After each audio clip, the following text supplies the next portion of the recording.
Olá pessoas queridas, no episódio de hoje do podcast À Descoberta das 5 Estrelas vamos falar sobre enoturismo, o nosso vinho no centro do nosso país, no mapa do nosso país. Venham daí connosco.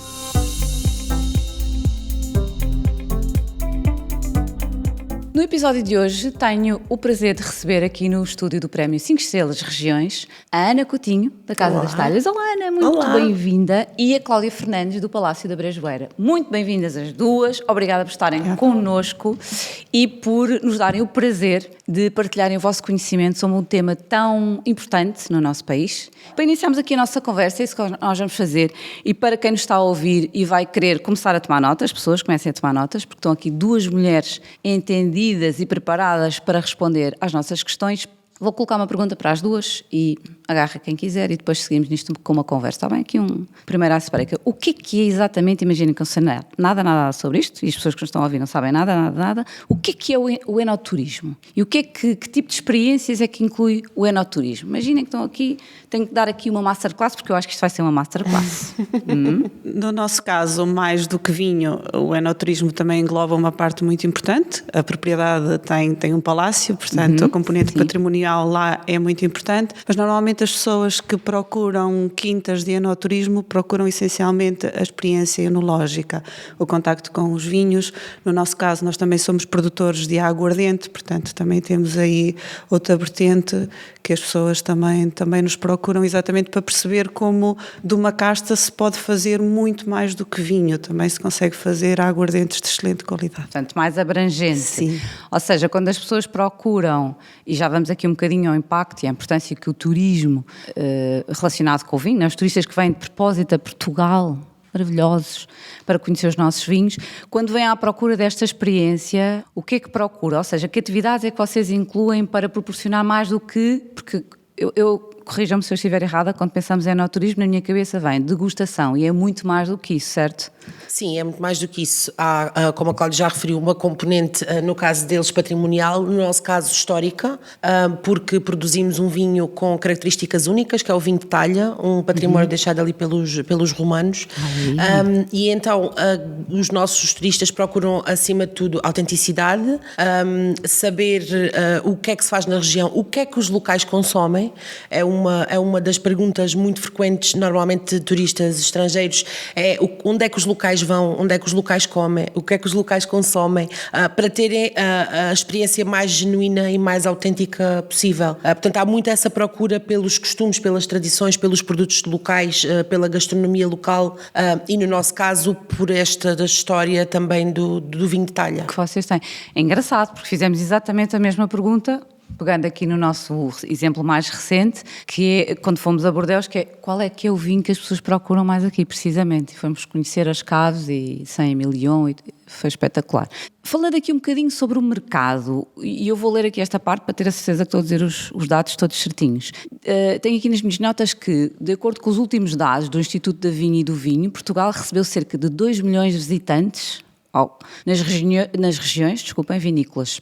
Ana acha que é possível dimensionar, ter uma ideia da dimensão da importância do mercado do enoturismo em Portugal? Como é que conseguimos medir? Sim, o mercado do enoturismo tem vindo a crescer e a mudar muito. Infelizmente, por causa do Covid, tivemos uma quebra, mas eu estou mais dentro até dos dados do que é o turismo do Alentejo e as rotas dos vinhos do Alentejo. Posso-vos dizer que houve um decréscimo mais ou menos de 16% de 2019 para 2022. Mas a pandemia, não é? Exatamente, devido à pandemia. O início de 2022 acho que ainda foi marcado um bocadinho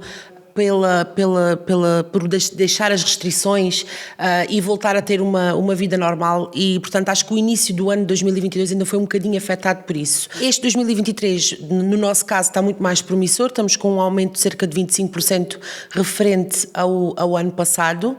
Posso também dizer-vos que a Casa das Talhas foi a 6ª adega no Alentejo com mais visitantes no ano passado. Uau! Portanto, também recebemos muitos turistas e especialmente na época do vinho de talha, que, por exemplo, só no dia de São Martinho recebemos mais de 1000 pessoas na nossa adega. Portanto, sim, é um mercado que está em constante mutação e que tem vindo a crescer muito, e li um estudo ontem também que dizia que até 2030 iríamos conseguir atingir os 30 milhões de visitantes. Ai, portanto, vamos estar à espera que isso aconteça e que o mercado do enoturismo realmente exploda ainda mais em Portugal. Exatamente, não é? que é tão importante para a nossa economia. Cláudia, a Ana tocou aqui num ponto que faz parte aqui das questões que organizámos para a nossa conversa, que tem a ver precisamente com o impacto da pandemia naquilo que se chama a crise do turismo entre 2020 e este 2022 de recuperação.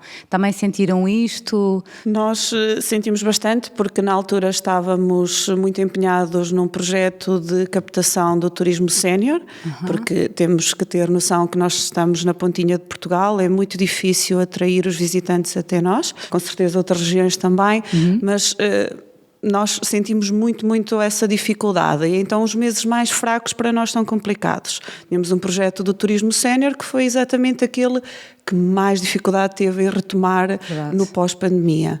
Retomamos, estamos neste momento empenhados em atingir os objetivos que tínhamos antes da pandemia. No entanto, claro, é muito complicado. É um esforço que estamos a fazer, mas a Ana disse aqui, vamos nos agarrar a este otimismo, não é? Até 2030. Sim, deixa-nos aqui uma esperança. Boa, maravilha, queremos a esperança. Em relação aqui ainda, segundo o Instituto, os dados que eu tenho no meu roteiro aqui do Instituto da Vinha e do Vinho, estima-se que o enoturismo movimenta 17 milhões de euros em receitas diretas por ano. Vou começar aqui pela Cláudia agora. Considerando que normalmente, corrija-me se estiver errada, que o enoturismo é uma atividade secundária nas empresas, porque a principal é a produção. De que forma é que, ou como é que foi feito o caminho, o que é que podem partilhar connosco, como é que foi feito este caminho para ser uma receita suplementar com uma enorme importância, não é? para os produtores? Como é que este caminho foi feito para o enoturismo ter mais relevo ou estar próximo, não sei se estou a dizer algum disparate, da produção? Eu sei que são coisas bastante diferentes, mas até que ponto é que, se falarmos neste episódio de enoturismo, é porque ele está a assumir cada vez mais uma importância, uma relevância que não tinha. Como é que este caminho é construído? Na região dos vinhos verdes o enoturismo é muito importante. Claro que a principal fonte de receita é a produção do vinho, e o enoturismo é como uma forma de divulgação, e aí é muito importante. No caso do Palácio da Brejoeira, o palácio e o vinho são causa e consequência ao mesmo tempo. Nós temos muitos visitantes que conhecem o nosso vinho, conhecem a excelência dos nossos produtos, então querem ir à casa-mãe perceber como é que ele é produzido, e depois temos o reverso, pessoas que não conheciam os nossos produtos, mas procuraram na região. Claro, o Palácio da Brejoeira é o ex-libris do Alto Minho. Sim. Então quando se escreve Monção, Viana do Castelo, a primeira coisa que aparece na internet é exatamente o Palácio da Brejoeira, vão para nos visitar, a componente patrimonial muito importante, e depois acabam por ter conhecimento dos nossos produtos. Mas eu acho que o fator mais importante do enoturismo para as quintas da região do Vinho Verde é exatamente isso, a publicidade. As pessoas perceberem que a qualidade dos nossos vinhos tem a ver também, claro, com a parte das suas características, mas também tem muito desta emoção, esta história, como é que surgiu esta ideia de começar-se a produzir vinho, a casta Alvarinho em particular. É conhecida por Monção e Melgaço ter o melhor terroir para a produção do vinho Alvarinho, que é isto do terroir, sendo que a componente histórica, a componente do saber das pessoas é sem dúvida o fator mais importante, e que também vai de encontro aqui à Ana Coutinho, que falou muito sobre a importância da história. Dos visitantes querem ouvir uma história, um conto, e não só a parte dos aromas, dos sabores. Exatamente, sim. Exatamente isso que sentimos, sim. Quando conhecemos a cidade de vinho, a forma como está toda organizada, no fundo procuramos uma história, como é que chegámos aqui, que caminho é que foi feito. Ana, em relação à Casa das Telhas, como é que a atividade principal é a produção, o enoturismo, que relevância que ganhou para a vossa empresa, para a vossa marca? Então, a Casa das Telhas é o enoturismo da adega cooperativa da Vidigueira, é a maior adega da região e a mais antiga, portanto a história da adega, ela própria já tem 63 anos e faz parte ali da região que vive da agricultura. Nós não temos vinha, portanto temos 300 cooperadores que deixam a uva lá. Este espírito de cooperativismo, ele só por si já é uma curiosidade para muitos dos nossos visitantes. E depois, obviamente, o vinho de talha, que é aquilo, e a casta Tão Vaz em particular, é aquilo que tem dado mais nome à região. Tal e qual como a Cláudia referiu, nós temos visitantes que vão porque já conhecem o vinho e normalmente até vão porque conhecem os nossos vinhos tranquilos, que é a nossa maior produção, vinhos brancos, vinhos tranquilos. São os vinhos brancos, vinhos tintos, os vinhos que nós comercializamos nas grandes superfícies ou através do canal Oreca de restauração. Portanto, há muitos que vão porque conhecem os nossos vinhos, há outros que vão porque vão passar na região e procuram atividades para fazer e descobrem que a vidigueira, a nível turístico, vive de enoturismo. E chega-nos aqui de várias formas. O enoturismo é sem dúvida uma ferramenta para vender vinho, portanto não é só o vender a região, o vender a história, mas também o vinho e fidelizar clientes. Portanto, essa é a parte, mesmo aqueles que já conhecem a nossa marca e vão lá porque já conhecem os nossos vinhos, o nosso objetivo lá é que consigamos fidelizar os clientes. Passam a palavra e voltem. E o passa-palavra, sim, o passa-palavra é sem dúvida das campanhas mais interessantes que nós temos. Quem experimentou, não é? Quem viveu a experiência, porque estamos aqui a falar muito mais do que degustação, no fundo era isso que queremos acrescentar, mas é também passar a experiência que está à volta do enoturismo. E por falar em passar em experiência, pessoas queridas, já que estamos aqui, para aquelas pessoas que nos estão a ouvir, aproveitem que já que estão aqui a ouvir o nosso querido episódio de hoje com estas duas mulheres poderosas que estão a explicar tudo o que sabem sobre o enoturismo e a importância do vinho no centro do nosso mapa, do território, a importância que tem.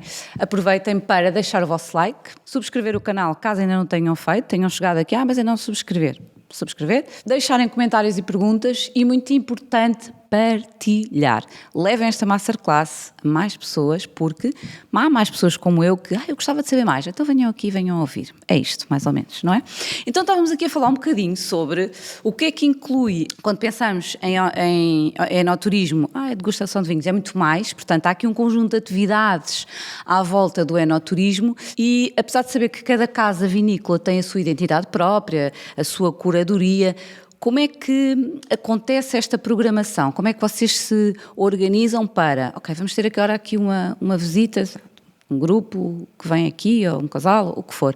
Como é que isto é feito em cada uma das vossas marcas? No caso do Palácio da Brejoeira, o Palácio da Brejoeira é uma construção de 1806, ou seja, já tem muito, muito tempo, mas o enoturismo, em termos de visita e loja aberta e sala de provas, surgiu só em 2010, pela mão do atual administrador, Emílio Sousa Magalhães. Ele é que teve a iniciativa porque existia verdadeiramente uma procura. As pessoas passavam na estrada, paravam, ficavam para lá das grades dos portões a espreitar, a tentar imaginar o que poderia existir para lá daquelas portas. Então, em 2010, tomou-se a decisão de se abrir e, desde logo, abrir de uma forma que fosse de encontro à qualidade dos nossos produtos. As nossas visitas são sempre com guia. Nós estamos abertos todos os dias e as pessoas têm a possibilidade de ver os salões, o teatro, o jardim de inverno, que é magnífico, também a parte exterior, o bosque, as vinhas, o lago, a ilha, as grutas. Bora combinar, está bem? E o meu Pedro Miguel, está feito. Teremos todo o gosto em recebê-los. Obrigada. Claro que depois sentimos necessidade, para além do património, também as pessoas queriam ver o sítio onde se produz o nosso vinho e as nossas aguardentes, então a visita também contempla a passagem pela adega antiga e termina na antiga cavalariça, que hoje sofreu obras de restauro, manteve o traçado original, mas hoje tem todas as condições necessárias para receber com dignamente os nossos visitantes e é também a nossa sala de provas. Ai, bonita. também falado. E nós, querida Ana? Nós temos várias visitas, algumas que começam na vinha, em particular nas nossas vinhas centenárias, vinhas com mais de 100 anos ali da região, e temos também um percurso enoturístico por dentro da nossa adega, que passa pelos corredores com os depósitos que eram colocados antigamente dentro das paredes. Portanto, nós temos um corredor com 400 mil litros de vinho dentro das paredes, passamos por a nossa sala de licorosos, aguardentes, que também são dois tipos de vinho que nós produzimos na nossa adega, sala de barricas e culmina na Casa das Talhas, que é depois onde nós fazemos as provas de vinhos. A nossa visita baseia-se muito no caminho marítimo para a Índia. E porquê? Porque Vasco da Gama foi o primeiro conde de Vidigueira.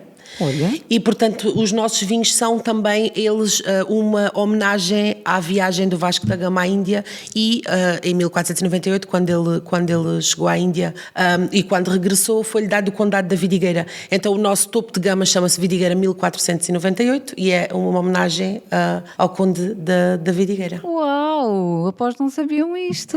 Que maravilha! É verdade. Adoro! Então significa aqui muito mais do que as pessoas vêm fazer um programa de enoturismo, tem a degustação, que imagina, a malta quer degustar os vinhos, não é? Mas há toda uma história para contar, todo um caminho, portanto levam exatamente como estava a pensar quando nós estivemos em Bordeaux. Portanto, fomos a Bordeaux, isto aconteceu, isto acontece aqui em Portugal.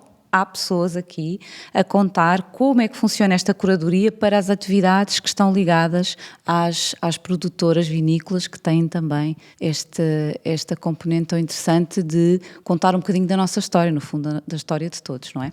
Pessoas queridas, continuando aqui, já aproveitando novamente o vosso like, muitos likes para este episódio, muita partilha para este episódio, e levam daqui uma masterclass. Eu tenho aqui uma pergunta que tenho muita curiosidade em perceber, vou começar aqui pela Ana, que é, na comunicação que a Casa das Talhas faz sobre os vinhos, a produção dos vinhos, usam aqui um gancho que eu acho que é super interessante, o facto de os vossos vinhos terem sido desenvolvidos, posso dizer assim, desenvolvidos, há mais de 2000 anos pelos romanos. Como é que esta parte da história ganha, no fundo, destaque no passeio, não é? Na visita da curadoria que vocês fazem do enoturismo? Então, a técnica de produção é uma técnica com 2000 anos, o vinho não. Espero que não achem que vão beber vinho com 2000 anos. Olha, ok, não ia estar bom. Portanto, então, é uma técnica deixada ali pelos romanos na nossa região. Eles passaram por lá e deixaram algumas das mais emblemáticas, dos mais emblemáticos patrimónios que nós temos, seja a parte dos monumentos, temos as ruínas de São Cocofate, que são o mais antigo testemunho de produção de vinho na Península Ibérica. Fica a 2 km da nossa adega e já nessa altura se produzia o vinho de talha. O vinho de talha é produzido em talhas de barro, portanto são recipientes grandes de barro, há de várias dimensões, nós trabalhamos mais ou menos 2000 litros e é todo um processo manual, portanto nós desengaçamos a uva, que é desengaçar, que é tirar o engaço, que é aquela parte do meio, a parte de madeira, não é? Aquela parte do meio, colocamos as uvas na talha e vamos mexendo a talha. Ela passa por um processo de fermentação, ela é mexida 2 vezes ao dia, a parte sólida das películas assentam na talha, ou seja, o líquido fica em cima e a parte sólida fica em baixo, e esta parte sólida torna-se um filtro natural para o vinho. Nós colocamos uma torneira na parte de baixo e abrimos a torneira devagarinho e as películas vão filtrando o vinho. Portanto, nós depois colocamos esse vinho novamente em cima e ele vai fazendo um filtro natural. É um processo mais natural que existe e que tem vindo a ser preservado na nossa região. Em 2019 achámos que era tempo de homenageá-lo e de dar a conhecer, porque apesar da nossa adega produzir 10 milhões de garrafas por ano, só produz 3.000 de vinho de talha. Ok, portanto o vinho de talha é um processo moroso, manual e que tem outra particularidade, que é produzido apenas através de uvas provenientes de vinhas com mais de 100 anos. Numa aldeia perto de nós, que é Vila Alva, tem algumas vinhas com mais de 100 anos, as mais recentes foram plantadas na década de 30, portanto eles têm entre 90 a 100 anos e têm castas que foram desaparecendo, que já estão em extinção e que nós temos vindo a preservar produzindo este vinho. Assim conseguimos preservar castas autóctones, têm aromas únicos da região, característicos da região e além da autenticidade da produção, temos também estes aromas que são únicos e que são provenientes dessas vinhas. Portanto, foi um vinho que ficou há 2000 anos ali e que nós, em 2019, decidimos com este projeto homenageá-lo e dá-lo a conhecer a toda a gente.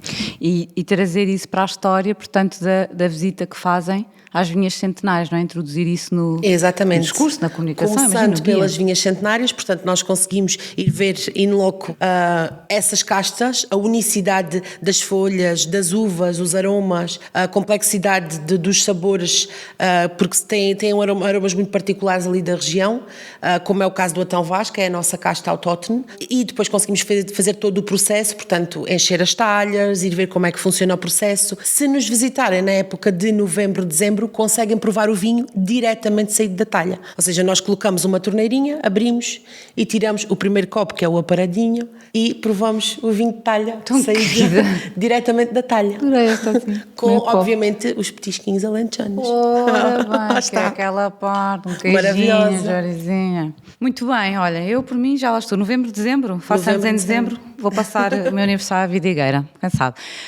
Cláudia, aqui uma curiosidade que eu tenho. Conseguimos identificar o público-alvo das ações de turismo numa área vinícola? Que tipo de pessoas é que mais... Que tipo de pessoas, enfim, não é? Que tipo de pessoas, que perfil é que vos procura mais? Mais séniores, famílias, mais jovens? Como é que tem variado ao longo do tempo este perfil?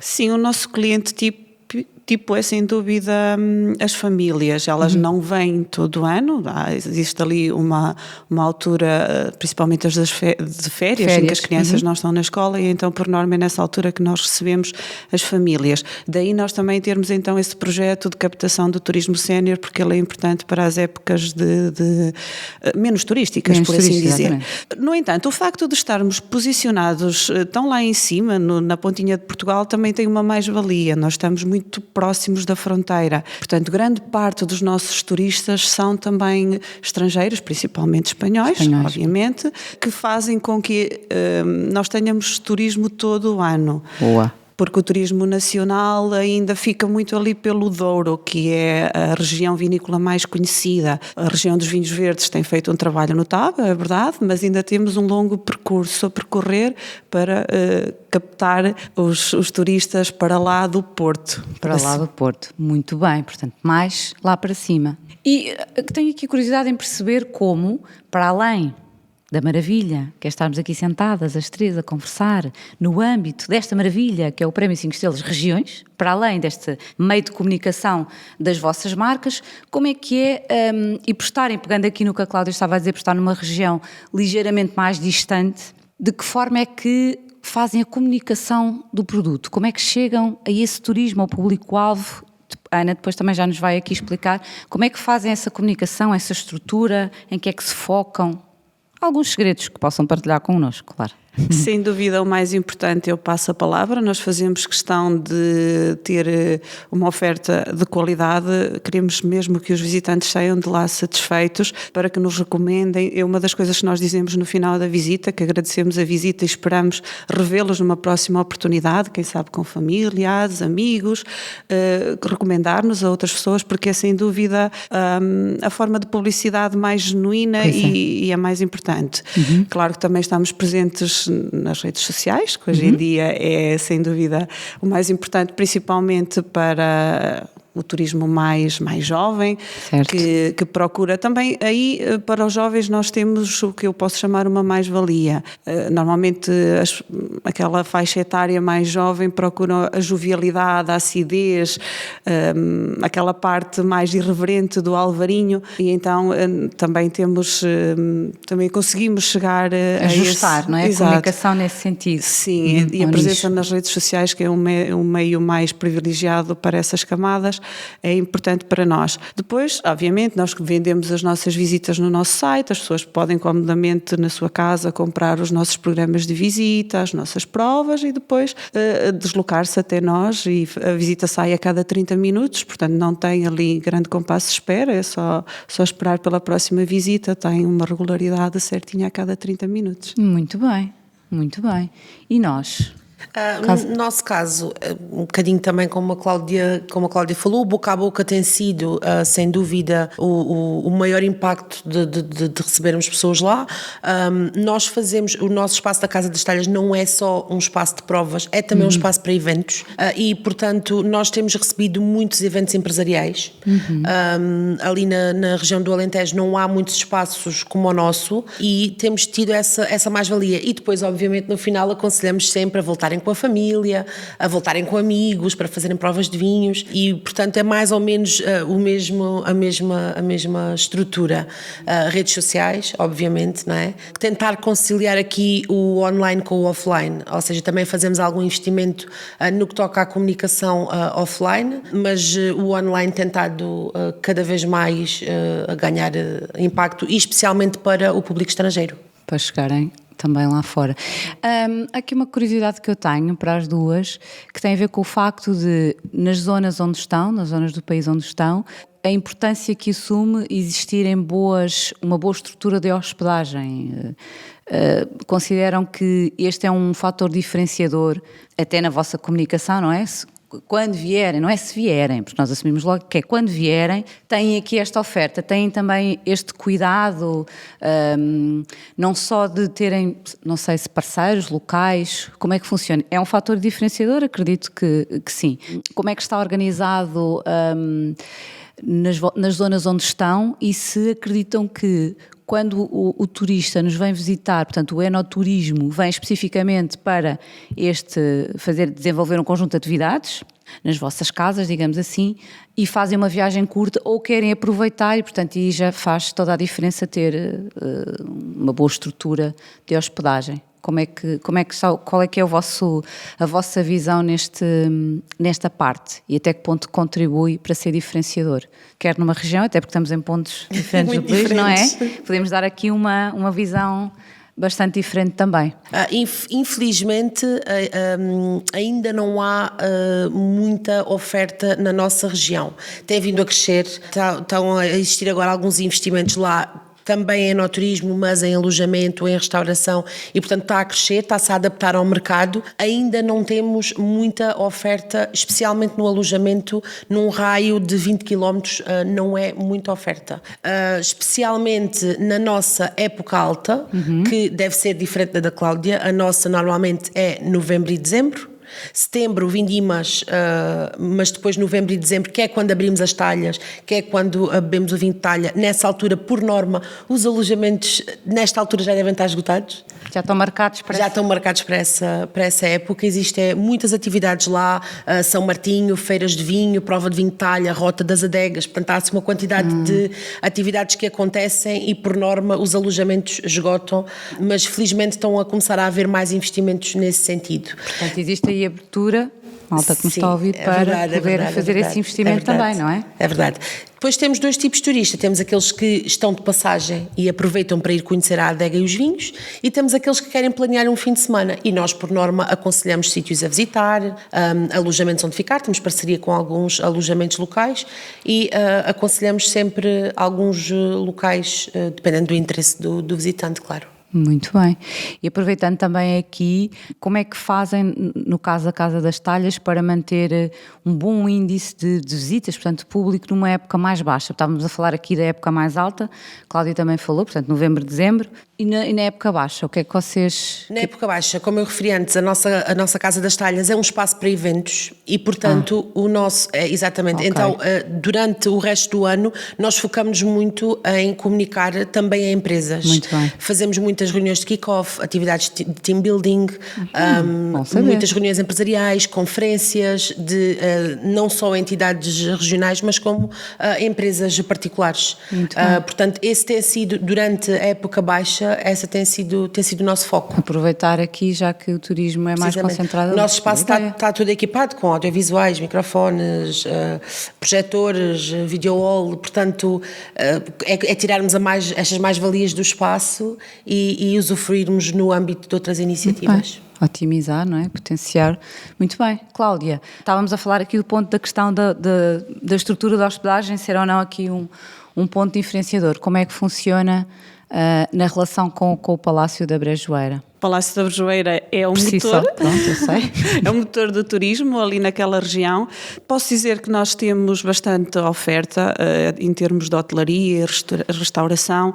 Nós temos parceria com todos os hotéis, alojamentos locais que existam na região, exatamente também para ajudar, para que nós trabalhamos principalmente com modalidade de voucher, assim nós divulgamos, quando telefonam a marcar uma visita, aconselhamos aquele ou outro alojamento que facilmente podem comprar os nossos programas diretamente lá no alojamento e depois só comodamente vir nos visitar.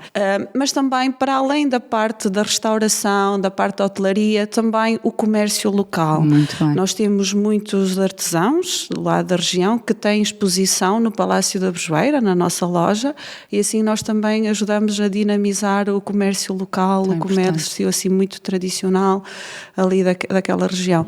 Acho que é a nossa obrigação e fazemos-o com muito gosto, uma vez que Monção tem o privilégio de ter o Palácio da Brejoeira e o Palácio da Brejoeira tem o privilégio de ter Monção. Coisa mais querida às duas. Acreditam que já terminámos a nossa conversa? Acredito, passou. Passa a correr. Correr. Passa a correr.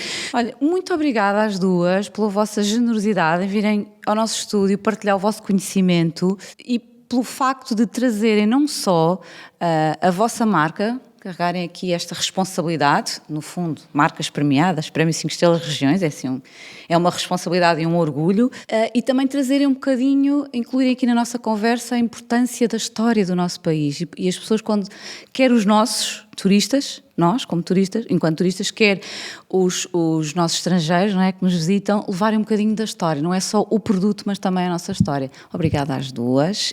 Obrigada. Vou estar em Monção muito brevemente, sei que vou estar, e vou organizar-me para ir à Vidigueira. Muito Está bem? Novembro, dezembro, tenho que me dividir aqui. Quanto a nós, espero que tenham gostado tanto quanto eu. Adorei conversar com estas duas mulheres entendidíssimas sobre tudo o que tem a ver com o enoturismo e produção vinícola, e vocês tenham tomado notas. Partilhem, pessoas, partilhem muito nas vossas redes sociais, nos vossos grupos de WhatsApp, nas vossas empresas. Ouviram aqui programas para empresas? Olha, tenho uma ideia, não sei onde é que vamos fazer um team building. Estão aqui duas empresas que organizam e deixem os vossos likes, porque é muito importante os vossos likes, está bem? Ainda não subscreveram, aproveitam agora e passam a palavra aos vossos amigos. Mais uma coisa que eu tenho para vos dizer, perguntas e comentários, nós estamos atentos a tudo. Até ao próximo episódio e saúde de pessoas, assim como se estivéssemos a fazer um brinde. Tchim, tchim. Tchim, tchim. Tchim, tchim, pessoas. Obrigada, até à próxima semana. Um beijinho a todos.